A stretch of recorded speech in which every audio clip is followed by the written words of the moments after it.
ಜೈ ಶ್ರೀರಾಮ್. ಪಂಚೀಕರಣ ಸೃಷ್ಟಿ ಪ್ರಕರಣದ ರಸಪ್ರಶ್ನೆ ರಥೋತ್ಸವ ಕಾರ್ಯಕ್ರಮಕ್ಕೆ ತಮಗೆ ಸ್ವಾಗತವನ್ನು ಬಯಸ್ತಾ ಇದ್ದೀವಿ. ನಾವು ತಮ್ಮ ಹೆಸರನ್ನು ಹೇಳಿ. ನನ್ನ ಹೆಸರು ವಾಣಿ ಫಣಿಕುಮಾರ್ ಅಂತ. ವಾಣಿ ಫಣಿಕುಮಾರ್.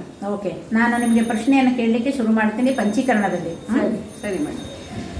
ಮೊದಲನೇ ಪ್ರಶ್ನೆ ತಮಗೆ.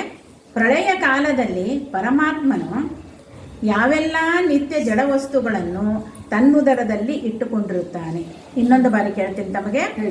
ಪ್ರಳಯ ಕಾಲದಲ್ಲಿ ಪರಮಾತ್ಮನು ಯಾವೆಲ್ಲ ನಿತ್ಯ ಜಡವಸ್ತುಗಳನ್ನು ತನ್ನುದರದಲ್ಲಿ ಇಟ್ಟುಕೊಂಡಿರುತ್ತಾನೆ? ಪ್ರಳಯ ಕಾಲದಲ್ಲಿ ಪರಮಾತ್ಮನು ನಿತ್ಯವಾದ ಜಡವಸ್ತುಗಳು ತನ್ನ ಉದರದಲ್ಲಿ ಇಟ್ಟುಕೊಂಡಿರುವ ವಸ್ತುಗಳು ತ್ರಿಗುಣಾತ್ಮಕವಾದ ಪ್ರಕೃತಿ, ಕಾಲ ಹಾಗೂ ಪ್ರಣವಗಳನ್ನು ತನ್ನ ಉದರದಲ್ಲಿ ಇಟ್ಟುಕೊಂಡಿರುತ್ತಾನೆ. ಹಳೆಯ ಕಾಲದಲ್ಲಿ ಭಗವಂತ ತನ್ನ ಉದರದಲ್ಲಿ ಇಟ್ಟುಕೊಂಡಿರುವ ಜಡವಸ್ತುಗಳು ಯಾವ್ಯಾವೆಂದರೆ ತ್ರಿಗುಣಾತ್ಮಕವಾದ ಪ್ರಕೃತಿ, ಕಾಲ ಹಾಗೂ ಪ್ರಣವ. ಎಂಥ ಪ್ರಕೃತಿ? ತ್ರಿಗುಣಾತ್ಮಕವಾದ ಪ್ರಕೃತಿ. ಅದು ಸತ್ವರಜಸ್ತಮೋ ಗುಣಗಳಿಂದ ತ್ರಿಗುಣಾತ್ಮಕವಾದ ಮೂಲ ಪ್ರಕೃತಿ, ಪ್ರಣವ ಮತ್ತು ಕಾಲಗಳನ್ನು ತನ್ನ ಉದರ. ಸರಿಯಾದ ಉತ್ತರ. ಏಕೆಂದರೆ ಸರಿಯಾಗಿ ಅದು ಹೆಂಗೆಂದರೆ ಇಲ್ಲಿ ನಮಗೆ ಇವ್ರು ಕೊಟ್ಟಾರೆ, ದೊಡ್ಡವರು ಮಹಾನುಭಾವರು, ಅದರಂತೆ ಬರಬೇಕು. ಅಂದರೆ ದಾಸರ ನುಡಿಯಲ್ಲಿಯೇ ಬರಬೇಕು ಅಲ್ವಾ? ಇನ್ನು ಎರಡನೇ ಪ್ರಶ್ನೆ ತಮಗೆ. ಪ್ರಳಯ ಭೋಜನದ ನಂತರದಲ್ಲಿ, ಪ್ರಳಯ ಅಂದರೆ ಎಲ್ಲರೂ ಭೋಜನ ಮಾಡಿಕೊಂಡು ಸ್ವೀಕಾರ ಮಾಡಿಬಿಡ್ತಾನೆ ಪರಮಾತ್ಮ. ಅದಕ್ಕೆ ಪ್ರಳಯ ಭೋಜನದ ನಂತರದಲ್ಲಿ ಶ್ರೀಹರಿಯು ಯಾವ ಭಸ್ಮವನ್ನು ಸ್ವೀಕರಿಸಿದನು? ಇನ್ನೊಂದು ಬಾರಿ ಹೇಳ್ತೀನಿ. ಪ್ರಳಯ ಭೋಜನ ಆಗೋಗಿರುತ್ತೆ. ಪ್ರಳಯ ಭೋಜನದ ನಂತರದಲ್ಲಿ ಶ್ರೀಹರಿಯು ಯಾವ ಭಸ್ಮವನ್ನು ಸ್ವೀಕರಿಸುತ್ತಾನೆ? ಈ ಯಾವ ಭಸ್ಮವನ್ನು ಭಗವಂತ ಸ್ವೀಕರಿಸುತ್ತಾನೆ ಅಂದರೆ, ಈ ಬ್ರಹ್ಮಾಂಡದ ಸುತ್ತ ಕಟಾಹ ಇರುತ್ತೆ, ಅದು ಸುವರ್ಣಮಯವಾದ ಕಟಾಹ.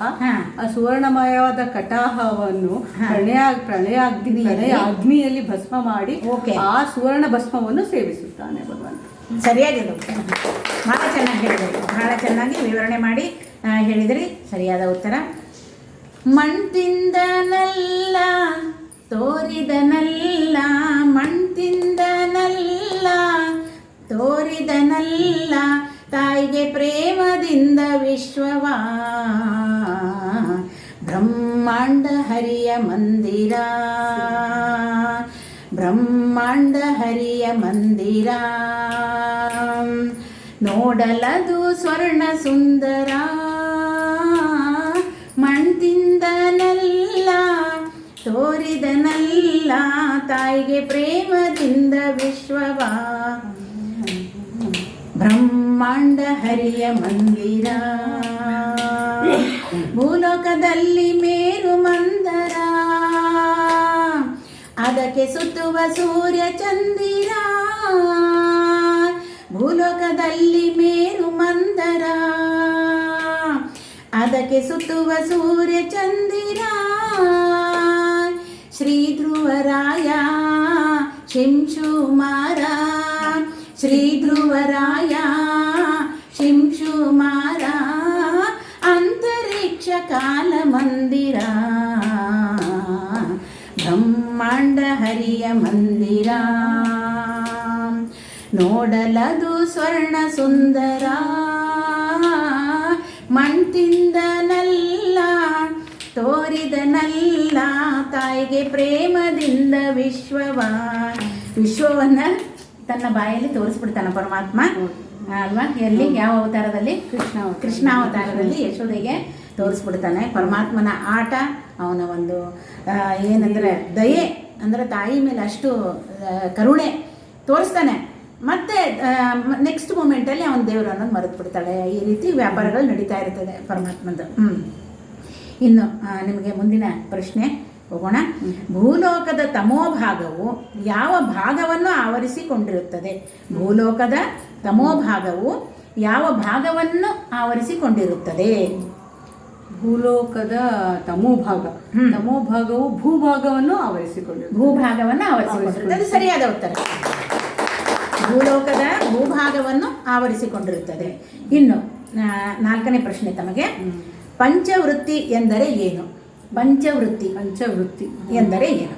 ಈಗ ಆಕಾಶ, ವಾಯು, ಹಾಗೆ ಮತ್ತೆ ತೇಜ ವಾಯು ಮತ್ತು ಪೃಥ್ವಿ ಉದಕಗಳ ಮಿಶ್ರಣವನ್ನು ಮಿಶ್ರಣಗಳನ್ನು ಸೇರಿ ಅದಕ್ಕೆ ಮುಂದೆ ಜೀವನ ಸಾಧನೆಗೆ ಬೇಕಾದ ಶರೀರಗಳನ್ನು ಸಿದ್ಧ ಮಾಡುವ ಒಂದು ವಿಧಾನವನ್ನು ಪ್ರಕ್ರಿಯೆ ಪಂಚವೃತ್ತಿ ಅಂತ ಹೇಳುತ್ತಾರೆ. ಇನ್ನೊಂದ್ಸಲಿ ನಾನು ಹೇಳ್ಬಿಡ್ತೀನಿ. ಪಂಚವೃತ್ತಿ ಅಂದ್ರೆ ಏನು ಅಂತಂದ್ರೆ ಆಕಾಶ ವಾಯುಗಳನ್ನು, ತೇಜ ವಾಯುಗಳನ್ನು, ಉದಕ ಭೂಮಿಗಳನ್ನು ಮಿಶ್ರಣ ಮಾಡಿ, ಯಾಕೆ ಅಂದರೆ ಸಾಧನ ಶರೀರಗಳ ರಚನೆಗೆ ಬೇಕಾಗುವ ಸಾಮಗ್ರಿಗಳನ್ನು ಸಿದ್ಧಪಡಿಸುವ ವಿಧಾನವೇ ಪಂಚವೃತ್ತಿ. ತುಂಬ ಚೆನ್ನಾಗಿದೆ ಅಲ್ವಾ? ಹೌದು. ಇನ್ನು ಕೊನೆಯ ಪ್ರಶ್ನೆ ತಮಗೆ ಪಂಚೀಕರಣದಲ್ಲಿ ತುಂಬ ಚೆನ್ನಾಗಿ ನೀವು ವಿವರಣೆಯೊಂದಿಗೆ ಉತ್ತರವನ್ನು ಕೊಡ್ತಾ ಇದ್ದೀರಿ. ಈಗ ಕೊನೆಯ ಪ್ರಶ್ನೆಗೆ ಬರೋಣ. ಪೃಥ್ವಿ ಮನೆಯಲ್ಲಿ ಪಾಣೀಂದ್ರಿಯದ ಲಯ ವಿವರಿಸಿರಿ. ಇನ್ನೊಂದು ಬಾರಿ ಕೇಳ್ಬಿಡ್ತೀನಿ. ಪೃಥ್ವಿ ಮನೆಯಲ್ಲಿ ಪಾಣೀಂದ್ರಿಯದ ಲಯ ವಿವರಿಸಿರಿ. ಪಾಣೇಂದ್ರಿಯ ಲಯ ಆಗಬೇಕಾದ್ರೆ ಪಾಣೇಂದ್ರಿಯ ವಾಯು ಹಾಗೂ ಪೃಥ್ವಿಯನ್ನು ಒಳಗೊಂಡಿರುತ್ತದೆ. ವಾಯುವಿಗೂ ಪೃಥ್ವಿಗೂ ವಿಯೋಗ ಕಾಲ ಬರುತ್ತಿರಲು ಆ ವಾಯು ಪೃಥ್ವಿಯ ಮನೆ ಬಿಟ್ಟು ತನ್ನ ಮನೆಗೆ ತಾನು ಬರಲಿಕ್ಕೆ ಪಾಣೇಂದ್ರಿಯ ಪೃಥ್ವಿಯಲ್ಲಿ ಲಯ ಹೊಂದುತ್ತದೆ. ಇನ್ನೊಂದು ಬಾರಿ ಹೇಳ ನಾ ಹೇಳ್ಬಿಡ್ಲ? ಹೇಳ. ಪೃಥ್ವಿ ಮನೆಯಲ್ಲಿ ಪಾಣೀಂದ್ರಿಯದ ಲಯ ವಿವರಿಸಿ ಅಂತ ಇದೆ. ಸರಿಯಾಗಿ ಹೇಳಿರಿ. ತಮ್ಮ ಉತ್ತರ ಸರಿಯಾಗಿದೆ. ಅದನ್ನೇ ಸ್ವಲ್ಪ ಇನ್ನೊಂಚೂರು ಇದಾಗಿ ಹೇಳಲ್ಲ, ಯಾಕೆಂದ್ರೆ ಬಿಡಿಸಿ ಹೇಳಿದಾಗ ನೀಟಾಗಿ ಇದಾಗುತ್ತೆ. ಯಾಕಂದ್ರೆ ಕಠಿಣವಾದ ಇದು ಕ್ಲಿಷ್ಟವಾದಂಥ ಸಬ್ಜೆಕ್ಟ್. ವಾಯುವಿಗೂ ಪೃಥ್ವಿಗೂ ವಿಯೋಗ ಕಾಲ ಬರುತ್ತಿರಲು ಪಾಣಿಯೊಳಗಿನ ವಾಯು ಪೃಥ್ವಿಯ ಮನೆ ಬಿಟ್ಟು ತನ್ನ ಮನೆಗೆ ತಾನು ಬರಲಿಕ್ಕೆ ಪಾಣೀಂದ್ರಿಯ ಪೃಥ್ವಿಯಲ್ಲಿ ಲಯ ಹೊಂದಿತು. ಸರಿಯಾದ ಉತ್ತರ. ಎಲ್ಲ ಪ್ರಶ್ನೆಗಳಿಗೂ ತಾವು ಏನಂದ್ರೆ ಲಕ್ಷ್ಮೀ ಹಯಗ್ರೀವಾಯ ನಮಃ. ಹೌದು.